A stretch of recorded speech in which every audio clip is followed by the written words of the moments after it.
Hello everyone. So आज आपण ज्या मूवीचा रिव्ह्यू करणार आहोत दॅट इज मच अवेटेड फिल्मचं नाव आहे Dhurandhar, starring Ranveer Singh, Akshaye Khanna, Arjun Rampal, R Madhavan, what not. म्हणजे स्टार का संपतच नाहीये. मूवी रिलीज झालेला आहे 5 डिसेंबर 2025 रोजी. मूवीचा रनिंग टाइम आहे 214 मिनिटे, which is 3 hours 34 minutes long. थोडंसं जास्त वाटतंय ना, बट या विचाराने स्वतःला थांबू नका. मी पण ती चूक केली आणि थोडासा मूवी लेट बघितला, बट आता मला रिअलाइज होतंय 3 तास 34 मिनिटं तुम्हाला जर तुमच्या आजचे पूर्ण आनंदात घालवायचे असतील, तुमच्याकडे एक गोष्ट आदित्य धर घेऊन आलेला आहे. मूवीचं नाव आहे धुरंधर आणि धुरंधरने सगळीकडे ऑलरेडी बवाल करायला सुरुवात केली. Everywhere you are just listening to Dhurandhar Dhurandhar Dhurandhar. तुम्ही सोशल मीडिया ओपन करा, तुम्ही युट्यूब बघा, बाकी कुठेही बघा, सगळीकडे एकच चर्चा चालली. प्रत्येकाच्या परफॉर्मन्सकडे आपण नंतर वळूया. थोडंसं सगळ्यात आधी मला कौतुक करायचंय ज्या माणसाने हा चित्रपट निर्माण केला आहे. सो मूवीचा डिरेक्टर आहे आदित्य धर, जसा मी मगाशी उल्लेख केला, आणि it is not a new name. ज्यांना ऑलरेडी त्यांचे प्रिव्हियस कामं माहिती आहेत, starting with Uri the surgical strike, ज्याच्यामध्ये विकी कौशल कडून तेवढं कमालीचं काम त्या माणसानेच घडवून आणलं. आपण विकी कौशल अप्रिशिएट करतो, but what about the director. ती मूवी जशी गाजली आणि त्याच्यामध्ये त्यांना एक त्यांचं देशप्रेम म्हणू शकता किंवा त्यांची जी आयडिओलॉजी किंवा त्यांना सब्जेक्ट चूज करण्याचं किती सुंदर ज्ञान आहे, पुन्हा एकदा त्या माणसाने इथे आपल्या समोर आणलेलं आहे. Okay, coming back to our story नाव. धुरंधर या मूवीची स्टोरी बेस्ड आहे ऑन ट्रू इव्हेंट्स आणि भारत आणि पाकिस्तान यांच्यामध्ये असलेल्या जिओ पॉलिटिकल टेन्शन्स वरती बेस्ड हा सिनेमा आहे. सो जर तुम्हाला पेट्रिऑटिक फिल्म जिथे आपल्याला देशभक्ती जागी होण्यामध्ये मदत केली जाते किंवा यू फील येस मेरा इंडिया, तर त्यासाठी तुम्हाला हा चित्रपट जरूर बघायला पाहिजे. So will come to the story line now. ह्याच्यामध्ये आपल्याकडे आहे एक IB इंटेलिजन्स ब्युरोचे मेन चीफ ज्यांचं नाव आहे अजय सन्याल. ऍक्च्युली हे कॅरेक्टर बेस्ड आहे रिअल लाईफ कॅरेक्टर ज्यांचं नाव आहे Ajit Doval. So Ajit Doval is such a pioneering name, ज्याच्यामध्ये भारताचे परराष्ट्रीय जे संबंध आहेत, जिथे जिथे भारत अडचणीत आला, सोप्या भाषेत सांगायचं, तिथे हा माणूस आपल्यासाठी देवासारखा उभा राहिला. ट्रू इंडियन, आणि वी आर ब्लेस्ड, भारत माता ब्लेस्ड आहे की त्यासारखा माणूस आपल्या धर्तीवरती जन्माला आला. इथे पण त्यांनी मूवी सुरुवात करताना अजय सन्यालचं जे कॅरेक्टर आहे त्या कॅरेक्टर पहिल्यांदा एक भारताचं जे थोडक्यात हायजॅकिंग एक दाखवलेलं आहे, एअरप्लेन हायजॅक होतो, त्याच्यामध्ये देखील हाच माणूस उभे राहतो आणि he has such a tremendous amazing quality of negotiating. म्हणजे शत्रूकडे जाणं आणि शत्रूला स्वतःच्या गुरफट्यात अडकवणं आणि त्याच्याकडून आपल्याला पाहिजे ती गोष्टी करून आणणं इझी नाहीये हे, पण त्या माणसाला जमतं. So coming back to our original point, तिथून मूवीची सुरुवात केलेली आहे. नंतर जेव्हा कळतं की पाकिस्तान सोबत आपल्याला भारताचे जे काही संबंध डिस्टर्ब आहेत, पाकिस्तान कधीही कुठूनही कसाही हल्ला करतो, तर आपल्याला त्यांची इनर सर्कलमध्ये इन्फॉर्मेशन जर मिळवायची, आता आपल्याकडे एकच मार्ग उरलाय, that is we have to send spy. तर भारताकडून स्पाय म्हणून कुणाला पाठवायचं, सो तो निर्णय पुन्हा एकदा घेतला जातोय आपल्या अजय सन्याल मार्फत, जे कॅरेक्टर प्ले केलेलं आहे आर माधवनने. आर माधवन म्हटलं ह्याच्या पुढे मला काय बोलायचं नाहीये. कॅरेक्टर म्हणजे तुम्हाला तो मूवीमध्ये काम खूप कमी मिळाले. सगळेजण बाकीचे परफॉर्मन्सेस अप्रिशिएट करतायत, नो डाऊट, सगळ्यांनीच काम सुंदर केलंय, बट आर माधवनला जेवढा स्क्रीन टाइम मिळालाय कम्पेअर्ड टू दॅट त्या माणसानं खूप सुंदर छाप पाडलेली आहे. तुम्ही घरी येताना तुमच्या डोक्यामध्ये पॅरलली आर माधवन ऍज अजय सन्याल नक्कीच लक्षात राहणार बॉस. सो ही रिकमेंड्स की आता आपण ज्या माणसाला पाठवायचंय तो आहे नन अदर दॅन आपला मेन हिरो, ज्याचं नाव आहे रणवीर सिंग. रणवीर सिंगच्या परफॉर्मन्सेस बाबतीत बापरे, आता पूर्ण भारत वेडा आहे, त्याच्याबद्दल वेगळं सांगायला नको. कॅरेक्टर दिलं की त्या कॅरेक्टरला पूर्ण चोळामोळा करून सगळं स्वतःमध्ये उतरवायचं आणि लोकांना त्या कॅरेक्टरच्या प्रेमात पडायचं. हा माणूस हा नेहमी जादू करतो. इथे देखील तुम्हाला तेच बघायला मिळेल. So he is been sent to Pakistan via Afghanistan, आणि तिथे गेल्यानंतर त्याला स्वतःची आयडेंटिटी बदलून राहावं लागतंय. तर त्याची आयडेंटिटी बदललेली आहे आणि त्याला एक बॅक स्टोरी पण भारताने दिलेली आहे की कशी त्याचे पेरेंट्स, त्याची फॅमिली पूर्णपणे भारतीयांमार्फत मारली जाते. तर तिथे गेल्यानंतर he goes there as a Baloch, आणि त्याचं नाव सांगितलं गेलं हमजा अली मझारी, आणि तिथे गेल्यानंतर भारताचा ऑलरेडी एक जो एजंट पाकिस्तानमध्ये कार्यरत आहे गेले 7 ते 8 वर्षापासून, ज्याचं नाव आहे मोहम्मद आलम.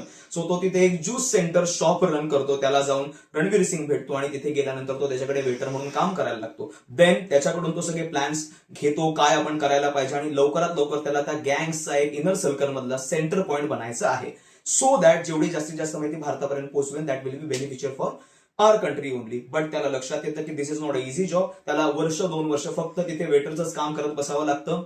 तेव्हा आलम त्याला समजवतो की तुला जर इथे गँगमध्ये सामील व्हायचंय, इथे प्रत्येकाचे पार्ट सेपरेट आहेत, ज्याच्यामध्ये तू इथे एक बलोच म्हणून आलाय, त्यामुळे तुला तुझी आयडेंटिटी बनवायची जर आहे, तुला जर जायचंय कुठल्याही गँग मध्ये, तर तुला एकच ऑप्शन आहे, you have to go through Baloch गँग, जी मॅनेज केली जाते, जो आपला आहे मेन विलन अक्षय खन्ना, ज्याने कॅरेक्टर प्ले केलेला आहे Rehman Baloch, also known as Rehman Dakait.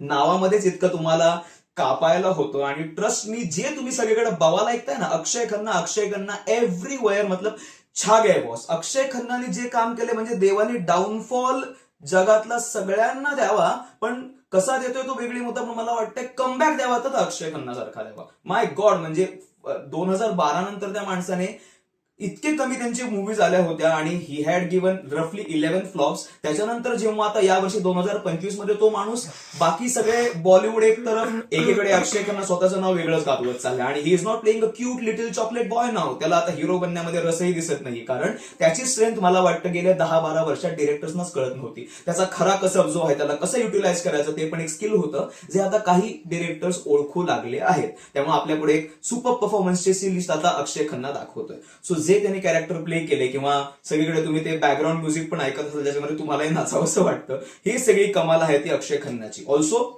ज्या पद्धतीने तो अक्षय खन्नाच्या मनामध्ये स्वतःचं घर करतो, कसा लवकर त्याचा विश्वास जिंकतो आणि he becomes his right hand. The story is all about that. But सगळ्यात महत्वाचं म्हणजे, जसं मी म्हटलं की ही ट्रू इव्हेंट्स वरती बेस्ड स्टोरी आहे. We have to just not appreciate the film cast, but at the same time ज्या लोकांनी खरोखर निभावलं किंवा घडवलं.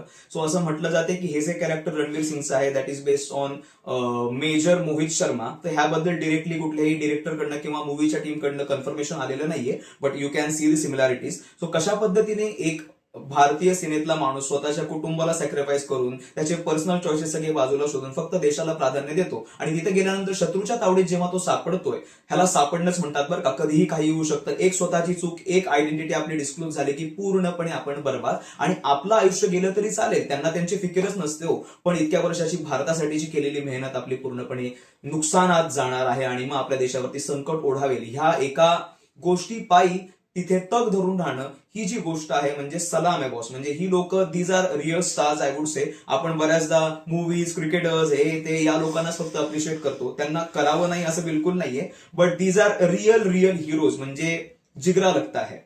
तर तुम्हाला देखील तिथे रिअलाइज होईल, जिथे या सगळ्या स्टोरी लाईन मध्ये असंही दाखवलं गेले की 26/11चा जो भारतामध्ये हल्ला झाला, मुंबईमध्ये जे अटॅक्स केले गेले, त्याचं सगळं प्लॅनिंग तिकडून झालं होतं, आणि त्यावेळी आपला हा स्पाय तिथे त्या लोकांच्या सर्कलमध्ये होता, आणि he had to give guns himself to these people like Kasab.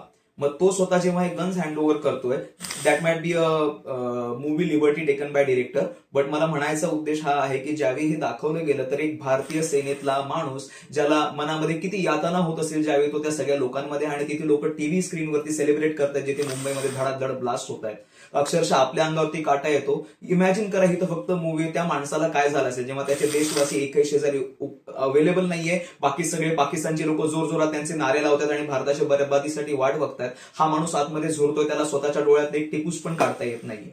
त्यावेळी त्याचा हौसला थोडासा डगमगलेला दाखवलेला आहे, पण त्याच वेळी मोहम्मद आलम पुन्हा एकदा त्याला समजावून सांगतो की इथे आपल्याला सब्र ठेवणं गरजेचं आहे, नाहीतर मग एवढ्या सगळ्या वर्षाची मेहनत आपली पाण्यात जाईल. सो फायनली कशा पद्धतीने Ranveer Singh, I mean the character Hamza, एक एक पायरी चढत चढत वरती जातो, आणि फायनली ही प्लॅन्स कशा पद्धतीने मला ह्या सगळ्या गँग्स मधल्या मेन मेंबर्सना संपवायचे, सो दॅट पुढचे अटॅक्स भारतावरचे रोखले जातील. सो स्टोरी ह्याच्याबद्दल पूर्णपणे दाखवलेली आहे. बाकी तुम्हाला त्याच्यामध्ये SP आलम म्हणून पण एक दाखवलेलं आहे, सो ते कॅरेक्टर प्ले केले आहे संजय दत्तने. Everybody's performance is brilliant. म्हणजे मी फक्त काही तुम्हाला ठराविक नावं सांगतोय असं नाही. इतक्या उत्कृष्ट दर्जाचा सिनेमा तेव्हाच बनतो ज्यावेळी मूवीतला छोटा कॅरेक्टर, जसं मी तुम्हाला सांगितलं की छोटा फ्रूट शॉप ओनर जो दाखवलेला आहे, जो स्वतः तिथे फळांचा रस काढतोय, तिथपासून ते जे साईड कॅरेक्टर्स म्हणून जे विलन्स प्ले करतायत, प्रत्येकाचं काम खूप सुंदर येते, आणि when everything falls into place, त्याच वेळी एवढी सुंदर कलाकृती आपल्यापुढे येऊ शकते. सो मूवीचं बॉक्स ऑफिस वरती जे काही आता सेलिब्रेशन चालू आहे, मी त्याला कलेक्शन म्हणणार, इट इज लिटरली सेलिब्रेशन. मूवीचं बजेट रफली 150 करोड होतं, आणि मूवीने ऑलरेडी 283 करोड क्रॉस केलेला आहे आकडा, आणि दिस इज जस्ट अ स्टार्ट. मला असं वाटतं की आपण बाकीचे बरेचसे मूवीज आहेत जे आपल्या टिपिकल सो कॉल्ड सुपरस्टार्सना घेऊन बनवलेले असतात, ज्याच्यामध्ये पूर्णपणे हिरो सेंट्रिक टॉपिक ठेवलेला असतो की त्यांना फक्त त्या हिरोची वाहवाही व्हायला पाहिजे, which is not bad, that is different angle of cinema making I would say. But जेव्हा अशा रिअल स्टोरीज येतात तर ह्याच्यामध्ये तुम्हाला हे जाणवणार नाही की त्यांना रणवीर सिंगला स्टार म्हणून पोर्ट्रे करायचं आहे. The star is story. त्यामुळे रणवीर सिंगच्या एंट्रीवरती पण तुम्हाला कुठले बॅकग्राऊंड म्युझिक बघायला मिळणार नाही, विच इज व्हेरी रेअर. आपल्याकडे हिरो यायच्या आधीच 50 गाणी वाजलेली असतात सो दॅट आपल्याला ते छान वाटतात. पण मला ती एक गोष्ट फार जास्त आवडली की रणवीर सिंगच्या एंट्रीला there is no song. At the same time जेव्हा मेन विलन येतो अक्षय खन्ना तेव्हाही गाणं नाहीये. गाणी तुम्ही जे बघताय, बाकीचे क्लिप्स बघताय, that is in between different scenes. तो डिरेक्टली एंट्रीवरती सॉंग्स नाहीयेत. ऑल्सो ह्याच्यामध्ये आपल्याला कळतं की मूव्हीला प्रायोरिटी दिली गेली, स्टार मेकिंगला नाही. त्यामुळे आपण आपल्या पुढे जे आतापर्यंत बॉलिवूडमध्ये स्पाय म्हणून दाखवले गेले आहेत, म्हणजे पठाण झालं किंवा टायगर जिंदा आहे, तर ओके ते पण छान गोष्टी असतील, but I would say that is not real spy. तर आपल्या आत्ताच्या करंट जनरेशनला जर कळायला हवं असेल की स्पाय खरा काय असतो, तो फक्त 10 मुलींसोबत डान्स करतो, 50 ठिकाणी जाऊन शॅम्पेन्स ओपन करतो आणि शत्रूसोबत क्रिंजी डायलॉग्स मारतो, असं बिलकुल नाहीये. त्याला खरोखर स्वतःच्या हातावरती स्वतःचा जीव धरून पुढे जावं लागतं आणि प्रत्येक वेळी येणाऱ्या सामन्यांना तितक्याच धैर्याने सामोरं जावं लागतं. हे आपल्याला या मूवीमध्ये नक्कीच डिरेक्टरने दाखवलंय. ऑल्सो मला अजून एक गोष्ट आदित्य धरची कौतुक करावीशी वाटते ह्याच्यामध्ये की नॉर्मली लोकांना कंटाळा येतो सिरीज बघण्याचा. लोकांचं म्हणणं असतं की सिरीज म्हणजे वेगवेगळे एपिसोड आणि खूप लेंदी होऊन जातं यार. तर ह्या माणसाने काय केलं, टेन्शन नॉट, ज्यांना सिरीज बघायला आवडत नाही आणि ज्यांना मूवीज आवडतात ह्यांच्यासाठी त्यांनी दोन्ही गोष्टी मिक्स करून टाकल्या. तर मूवीमध्ये आपल्याला टोटल 3 hours 34 minutes मध्ये he has shown different chapters. So chapter 1 पासून चॅप्टर 8 पर्यंत विच इज फायनल चॅप्टर वेगवेगळ्या पार्टमध्ये मूवी डिवाइड केलेला आहे आणि I would say it's a blast. तुम्ही बिलकुल घरी थांबता कामा नये, मूवी आपण हा जरूर बघायलाच पाहिजे. आणि if you are not watching it you are going to miss. Movie लवकरच नेटफ्लिक्सवरती अवेलेबल होणार आहे, जानेवारीमध्येच येतोय, म्हणून थांबूयात असं बिलकुल चूक करू नका. आणि सगळ्यात आनंदाची गोष्ट म्हणजे मूवी संपता डिरेक्टरने अनाऊन्स केले की ह्याचा पार्ट 2 ऑलरेडी येणार आहे 19th March 2026. सो मला वाटतं मी तर खूप जास्त एक्सायटेड आहे. तुम्हीही बघा, तुमची एक्साइटमेंट नंतर तुम्हाला हे जाणवेल की बापरे आता कसं काय 3 महिने वेट करू. Okay, so lastly before ending I would like to say Dhurandhar का धूर सबके अंदर जाएगा जरूर. ओके.